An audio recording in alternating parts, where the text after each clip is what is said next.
The radio was playing some forgettable pop song when I turned onto Maple Street, my mind already shifting from work mode to home mode the way it did every evening at 6:47 p.m. 14 years of the same commute had trained my body to relax as I approached our quiet suburban neighborhood, shoulders dropping, jaw unclenching, the day's warehouse tensions bleeding away with each familiar landmark. But tonight, the street was wrong. Red and blue lights strobed against the twilight sky, painting our neighbors' pristine lawns in harsh emergency colors. Police cars lined the curb like a military convoy, their radios crackling with static and coded numbers I couldn't decipher. An ambulance sat in the middle of the street, rear doors flung wide, paramedics moving with urgent efficiency around a stretcher. My house, our house, was the center of it all. Yellow tape fluttered around our property like party streamers from hell. A uniformed officer stood guard by our front gate, arms crossed, face impassive. On the curb, where visitors usually parked, a luxury sedan was engulfed in orange flames, black smoke billowing into the darkening sky while firefighters aimed their hoses at the inferno. I pulled into the driveway and killed the engine, muscle memory operating while my brain struggled to process the scene. This had to be some mistake, some accident involving our neighbors that just happened to spill onto our property. Claire was probably inside watching through the curtains, as shaken and confused as I was. The officer by the gate stepped forward as I approached, one hand resting casually on his belt. "Sir, you need to stay back from the scene." I pulled out my wallet to show him my license. "This is my house, Jason Miller. I live here. What happened? Is my wife okay?" The officer studied my ID with more attention than seemed necessary, comparing my face to the photo twice. "She's inside, sir. Detective Morrison will want to speak with you." He led me past the tape, and I caught a glimpse of the paramedics loading someone into the ambulance. A man, face bloodied and unconscious, wearing an expensive suit that was now torn and stained. I'd never seen him before in my life. Detective Morrison appeared beside me, a tired-looking woman in her 40s with sharp eyes that seemed to catalog my every reaction. "Do you know this individual, Mr. Miller?" "No, never seen him." "Who is he? What happened here?" I asked. She didn't answer directly. "Where have you been this evening, sir?" The questions felt surreal, like being asked to prove my innocence of something I didn't even understand yet. "Work. Riverside Logistics. I manage the evening shift prep crew. I left at 6:30, same as always. There's cameras, time cards, witnesses." She was writing in a small notebook, not looking at me. "We'll need those details." Then she continued. "Your wife says this man was a friend who came by unexpectedly. Says someone attacked him outside your house and set his car on fire. Any idea who might want to do something like that?" The ground felt unsteady beneath my feet. Claire had never mentioned having male friends I didn't know. In 12 years of marriage, she'd never had unexpected visitors of any kind. She was too particular about the house being clean, too scheduled in her routines. "I don't understand. Claire doesn't really have friends over without planning it days in advance. She's very organized about social things." Detective Morrison's eyebrows rose slightly. "Organized?" "She likes to prepare, cook special meals, clean the house thoroughly. Having someone just drop by would stress her out." Even as I said it, I realized how odd it sounded, like I was describing a stranger instead of my wife. "And you have no idea who might have a grudge against you? Anyone who might want to send you a message by attacking a visitor to your home?" The implication hit me like cold water. They thought I did this. They thought I came home, found some man at my house, and beat him unconscious before torching his car. The absurdity of it would have been laughable if not for the detective's completely serious expression. "Detective, I've been at work since 2 o'clock this afternoon. I supervise a crew of 8 guys who can verify that. I've got time cards, security footage, probably 20 witnesses who saw me on the warehouse floor when this happened. She nodded, making more notes. We'll need to verify all of that, of course. In the meantime, I need you to understand that this is an active crime scene. We'll need to process the house and surrounding area. Can I see Claire? I asked. For the first time, Morrison's expression softened slightly. She's pretty shaken up. Says she's never seen anything like this before. I followed her inside, past more officers taking photographs and collecting evidence. Our living room had been turned into an interview station, with notebooks and recording equipment spread across Claire's antique coffee table. The air smelled like smoke from the burning car outside. Claire sat on our couch wrapped in a police blanket, her makeup streaked down her cheeks, hands trembling as she held a cup of coffee. When she saw me, fresh tears started flowing. Jason, oh God, it was so horrible. I sat beside her, instinctively reaching out to comfort her, but something in her posture made me pause. She was shaking, yes, but there was something else in her expression. Something that looked almost like guilt. What happened, honey? Who was that man? I asked. She spoke quickly, too quickly. I don't know. I mean, he was just a friend. Someone I met at the gym. David something. He stopped by to see if we wanted to join his book club. A book club? Claire hadn't read anything longer than a magazine article in the entire time I'd known her. Detective Morrison was watching our interaction carefully, taking notes about our body language, our words, the way Claire avoided eye contact when she spoke. I could feel the weight of their suspicions settling around me like a net, and the worst part was that I couldn't even blame them. If I were investigating this scene, I'd suspect the husband too. The fire department has the car fire under control, Morrison said. We'll need to keep the scene cordoned off overnight while our forensics team processes everything. Mr. Miller, you're free to enter your home, but please understand that you remain a person of interest in this investigation. A person of interest. The phrase echoed in my head as the detective gathered her equipment and prepared to leave. Outside, the ambulance was pulling away with its broken passenger, and the fire department was hosing down the smoldering remains of the luxury sedan. I was free to enter my own home, but nothing would ever be the same. The front door closed behind the last police officer at 11:30 p.m., leaving Claire and me alone in our house for the first time since the chaos began. The silence felt heavier than the earlier commotion. No radios crackling, no boots on hardwood floors, no authoritative voices discussing evidence and witness statements. Just my wife and me, and the elephant in the room that was growing larger by the minute. Claire had shed the police blanket and was now pacing between the kitchen and living room, wringing her hands and muttering fragments of sentences. I can't believe this happened. Poor David. Who would do such a thing? David. She'd said his name 3 times now, each time with a familiarity that contradicted her claim of barely knowing him. My voice came out calmer than I felt, carrying the same tone I used at work when dealing with problem employees. Sit down, Claire. We need to talk. She perched on the edge of our leather armchair, the one that faced away from the couch, the first time I could remember her choosing not to sit beside me when we were alone. Her mascara had been repaired sometime during the police interviews, but her lipstick was completely gone, and I found myself wondering when exactly she'd lost it. Tell me about David, I asked. I already told you, and the police. He's just someone from the gym who... What's his last name? I asked. The question hung in the air. Claire's mouth opened and closed like a fish, her eyes darting toward the window where the burnt car's skeleton was still visible in the streetlight. Davidson. David Davidson. What gym? I questioned. What? She asked. You've belonged to Fitness Plus for 3 years. I've picked you up there dozens of times. Which trainer is David? What classes does he teach? Her face was crumbling now, the careful composure she'd maintained for the police dissolving into something raw and desperate. He's not a trainer. He's just a member who...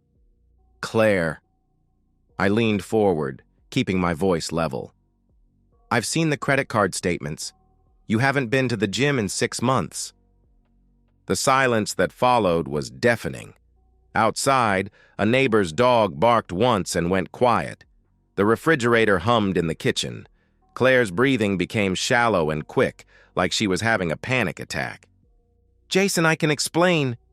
She tried to reply, but I stopped her. "Can you? Because I've been trying to understand this evening and nothing makes sense. A stranger shows up at our house, a stranger driving a $60,000 BMW, and gets beaten half to death in our driveway. His car gets torched. The police think I did it, and my wife claims she barely knows the victim."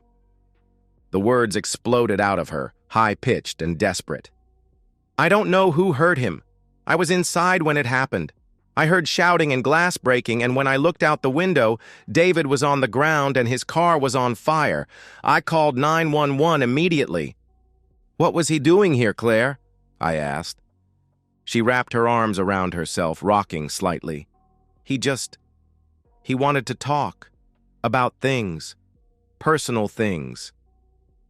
The truth was there in the spaces between her words, in the way she couldn't meet my eyes, in the guilty slump of her shoulders. My wife, the woman I'd shared a bed with for 12 years, who knew how I liked my coffee and which side of the sink I preferred to shave in, had been a stranger in our home. The rage that swept through me was clean and cold, like stepping into an Arctic wind. Not the hot, explosive anger of a moment, but something deeper and more permanent. A fundamental shift in how I saw Claire, our marriage, the last decade of my life. "How long?" I asked. "Jason, please," she protested. "How long have you been sleeping with him?"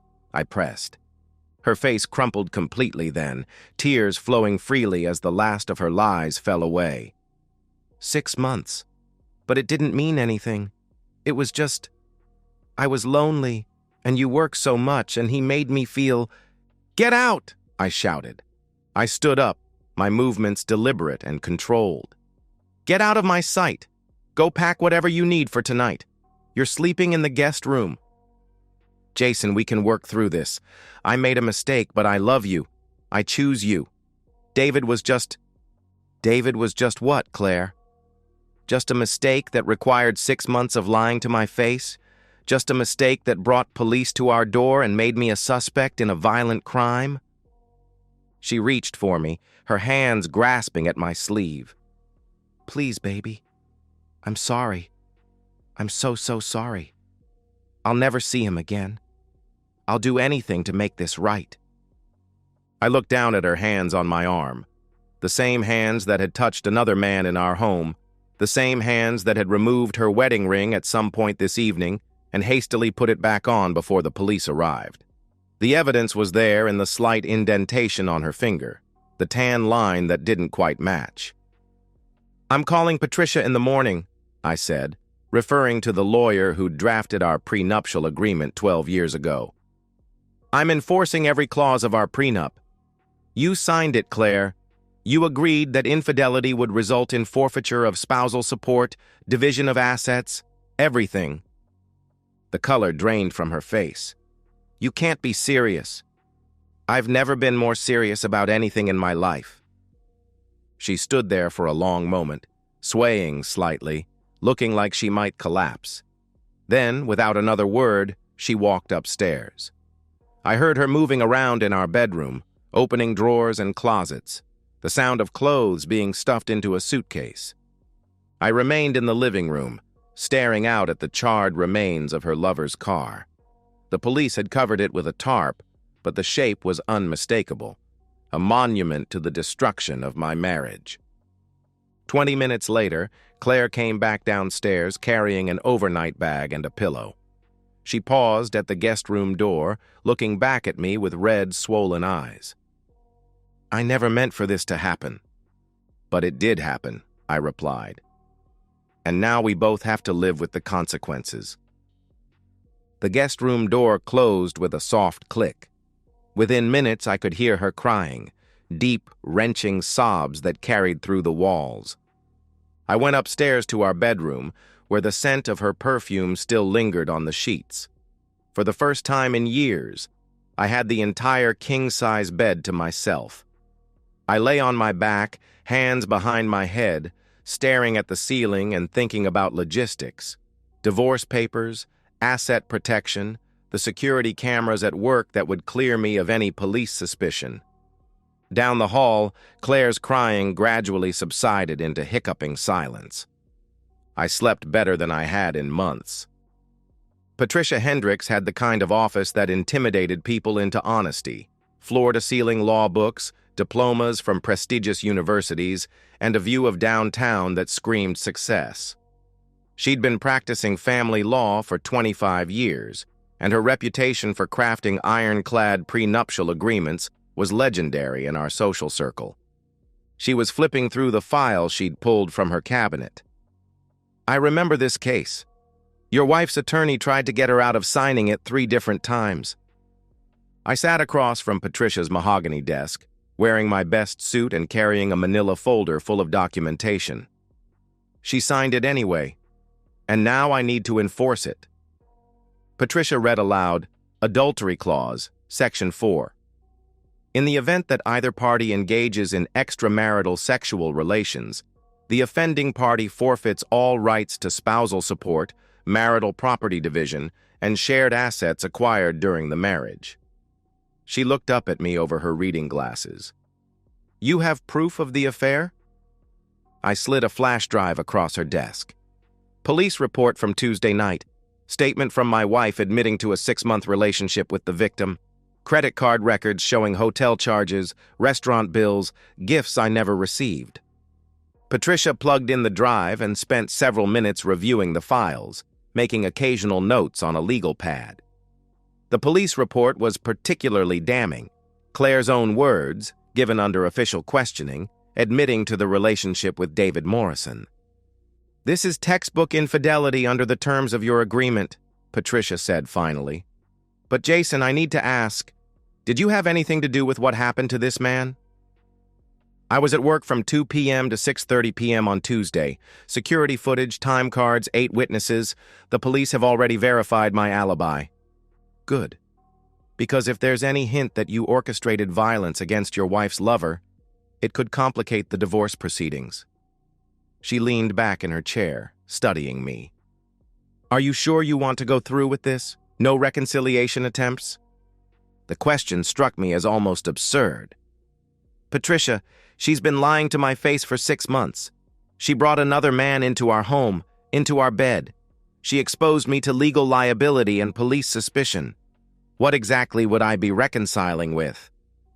"Some people consider infidelity a mistake that can be forgiven. Some people are fools," I replied. Patricia smiled grimly. "Fair enough. I'll file the papers this afternoon. Under the terms of your prenup, Claire will have 7 days to vacate the marital home and 30 days to secure her own legal representation. She keeps her personal belongings, her car, and that's it. Everything else, the house, investments, retirement accounts, remains yours." "How long until it's final?" I asked. 6 to 8 weeks, assuming she doesn't contest it. Though given the strength of this prenup and the evidence of adultery, any attorney worth their fee will advise her to accept the terms. I left Patricia's office feeling lighter than I had in years. The morning sun seemed brighter, traffic moved more smoothly, and even the elevator music in my building sounded less irritating. For the first time since Tuesday night, I had a clear path forward. Claire was waiting when I got home, sitting at our kitchen table with a cup of coffee and an expression of forced optimism. She'd done her hair and makeup carefully, wearing the blue dress I'd once said was my favorite. The desperate attempt at normalcy was almost pathetic. As I walked through the door, she said, "I made dinner reservations at Romano's for tonight, 7:30. I thought we could talk, really talk, about fixing this." I set my briefcase on the counter and loosened my tie. "Cancel them." "Jason, please. I know you're angry, but we can work through this. I've already called Dr. Ethan about couples counseling. She has an opening next week." "Claire, stop." The papers were in my briefcase, signed and notarized, ready to be served. But looking at her sitting there in that blue dress, desperately trying to salvage what she'd already destroyed, I felt something close to pity. You need to call a lawyer. Today. Not tomorrow, not next week. Today. Her face went pale. What are you talking about? I filed for divorce this morning. The papers will be served tomorrow. The coffee cup slipped from her hands, shattering on the kitchen floor. Hot liquid splashed across the tile, and she stared down at the mess like she couldn't understand how it had happened. You can't be serious. Jason, I made one mistake. I cut her off. You made the same mistake every day for 6 months. She was crying again, but these weren't the broken sobs from Tuesday night. These were angry tears, desperate and manipulative. Fine, fine. Divorce me. But you can't just throw me out with nothing. I gave you the best years of my life. You gave me 12 years of lies. And according to our prenup, infidelity means you get nothing. The transformation was instantaneous. The tears stopped, her face hardened, and for a moment I saw the person she really was underneath all the performance. You bastard. You planned this. I planned for the possibility that you might turn out to be exactly who you are. She stood up abruptly, her chair scraping against the floor. I'll fight this. I'll contest everything. No judge will enforce that ridiculous prenup. Good luck. Patricia Hendricks thinks otherwise, I replied. The name recognition hit her immediately. Patricia had a reputation in our social circle, and Claire knew exactly what it meant that I'd retained her services. I need time to think, Claire said, backing toward the staircase. This is all happening too fast. Take all the time you need. You have 7 days to move out. She stopped at the bottom of the stairs, gripping the banister. What about the police investigation? What if they arrest you? They won't. My alibi is solid. But what if... I cut her off. Claire, I didn't hurt your boyfriend, but I'm not going to let his problems become my problems any longer than they already have. She went upstairs without another word. An hour later, I heard her on the phone, probably calling her sister or her mother, spinning some version of events that painted her as the victim. Let her. By tomorrow, the whole story would be academic. I ordered Chinese takeout and ate dinner alone at the kitchen table, reading through Patricia's preliminary asset inventory. The house, the investments, the retirement accounts, all of it would remain mine. Just as we'd agreed 12 years ago when Claire had been so eager to marry me that she'd signed anything I put in front of her. That night, I slept in our bed while Claire remained in the guest room. Through the walls, I could hear her making phone calls, her voice alternating between tears and anger as she tried to find someone who would tell her what she wanted to hear. But the numbers didn't lie, and neither did contracts. In a few weeks, I would be free of her completely, with my assets intact and my conscience clear. It was the best night's sleep I'd had in years. The police station interview room was exactly what you'd expect. Fluorescent lights, metal table, chairs that had seen better decades. Detective Morrison sat across from me with a thick file and a tape recorder, going through my timeline for the 3rd time in 4 days. So you left work at 6:30 p.m. on Tuesday, she said, consulting her notes. Your supervisor confirms this. Security footage shows you badging out at 6:32 p.m. That's right, I replied. Drive straight home? She asked. Straight home. Same route I take every day. She flipped through several pages. We've verified your work attendance, spoken to your crew, reviewed the warehouse security footage. Everything checks out. I maintained the same calm expression I'd worn since this whole thing started. I hope that helps clear things up. It does, actually. We're no longer considering you a person of interest in Mr. Morrison's assault. A weight I hadn't realized I was carrying lifted from my shoulders. That's good to hear. Any leads on who actually did it? Detective Morrison closed the file and turned off the recorder. Between you and me, Mr. Miller, crimes like this usually fall into 2 categories. Random violence, which this clearly wasn't, or personal disputes. Given that Mr. Davidson was visiting your wife and someone beat him unconscious in your driveway, she let the implication hang in the air. You think this was about Claire? I asked. I think your wife hasn't been entirely forthcoming about the nature of her relationship with the victim. But that's not your problem anymore, is it? I could hear the divorce proceedings in her voice. Word traveled fast in a town this size, especially when Patricia Hendricks was involved. No, it's not my problem anymore. Walking out of the police station felt like emerging from a tunnel. The afternoon sun was warm on my face, and I had nowhere to be except home. The investigation was closed as far as I was concerned, and Claire's problems were rapidly becoming someone else's responsibility. But as I drove through town, my mind drifted back to Tuesday evening, not the sanitized version I'd given the police, but what had really happened. I had left work at exactly 6:30 p.m., just as I'd told them, but I hadn't driven straight home.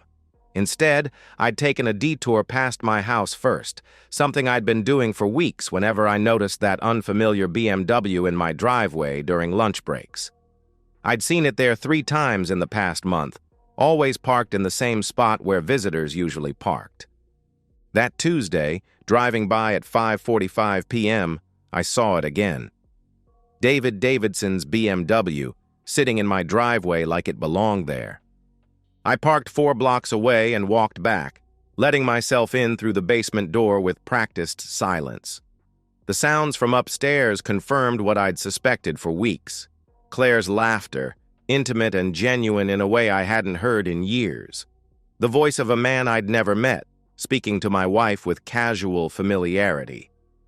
I waited in the basement for over an hour, listening to them move around my house, sitting in my furniture, probably drinking from my liquor cabinet.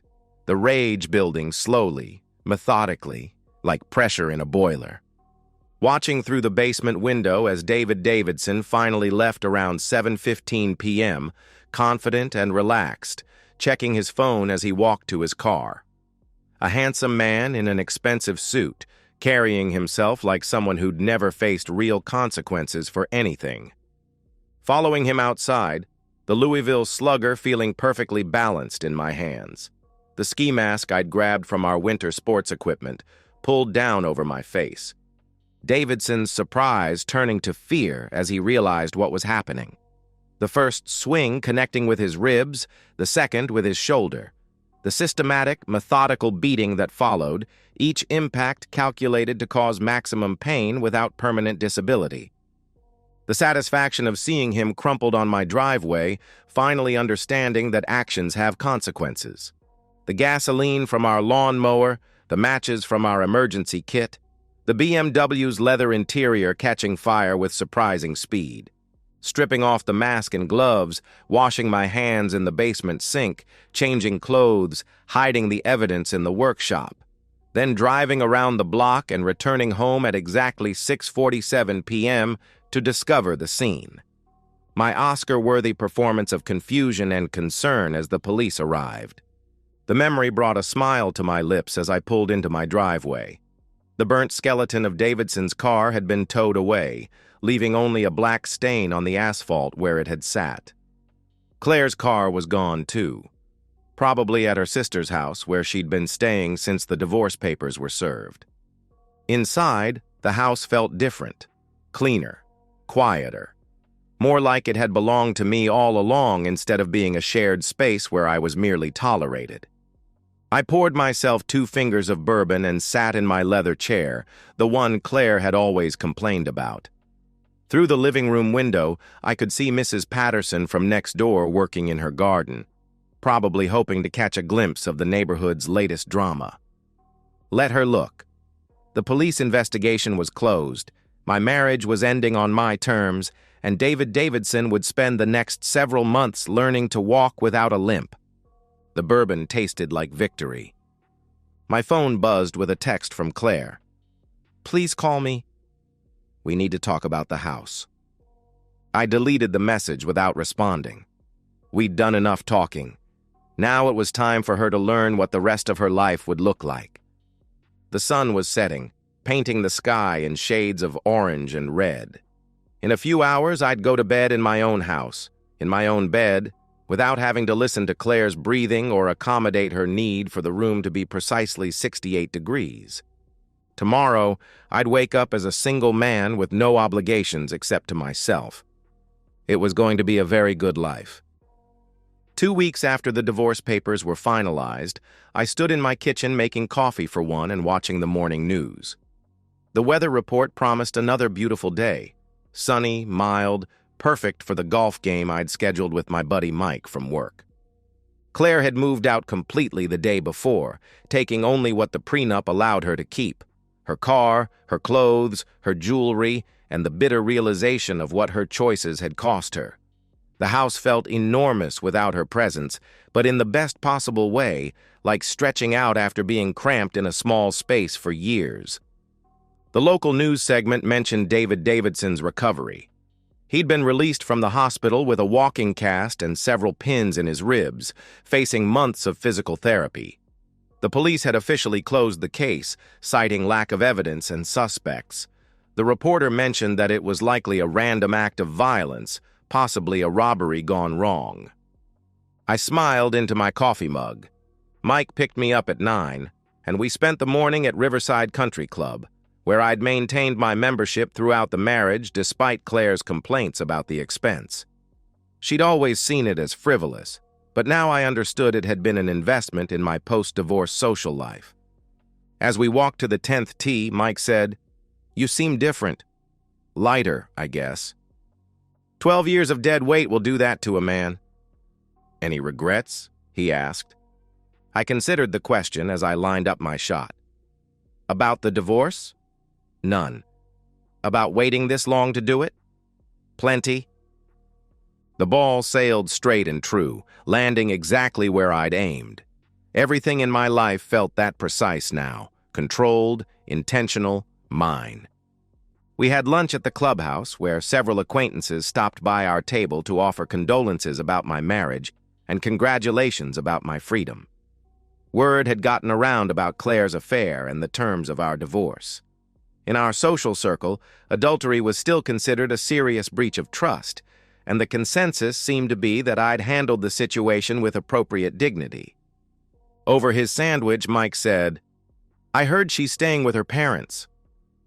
"Temporarily. The prenup gave her 60 days to find permanent housing." "That's rough," he replied. "That's consequences," I replied. Mike nodded approvingly.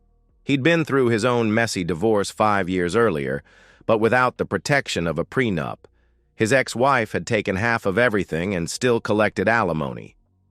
"You always were the smart one," he said. That afternoon, I came home to a house that was entirely my own. No compromises on furniture placement, no arguments about the thermostat, no need to accommodate anyone else's schedule or preferences. I could eat what I wanted, watch what I wanted, go to bed when I wanted. The freedom was intoxicating. I'd heard through mutual friends that Claire was struggling. Living with her parents at 34, facing the reality of rebuilding her life from scratch with no financial cushion and a reputation damaged by her affair. Some of our former friends had expressed sympathy for her situation, but most had sided with me once the full story came out. David Davidson, according to the same gossip network, had ended their relationship immediately after getting out of the hospital. Apparently, the reality of being beaten nearly to death had cooled his enthusiasm for sleeping with married women. I felt no guilt about any of it. Claire had made her choices, and Davidson had made his. I'd simply ensured that those choices carried appropriate consequences. That evening, I made myself a perfect dinner. Steak cooked exactly how I liked it. Wine from the bottle Claire had always said was too expensive for weeknight drinking. Dessert I didn't have to share. I ate slowly, savoring each bite and the silence that surrounded me. As I was cleaning up, my phone rang. Claire's number appeared on the screen, but I let it go to voicemail. Whatever she wanted to say, I wasn't interested in hearing it. Our business was concluded. The voicemail was 3 minutes of tears and pleading, asking for another chance, promising she'd learned her lesson, begging me to reconsider the divorce terms. I deleted it without listening to the whole thing. At 10 o'clock, I went upstairs to my bedroom, not our bedroom, just mine now, and got ready for sleep.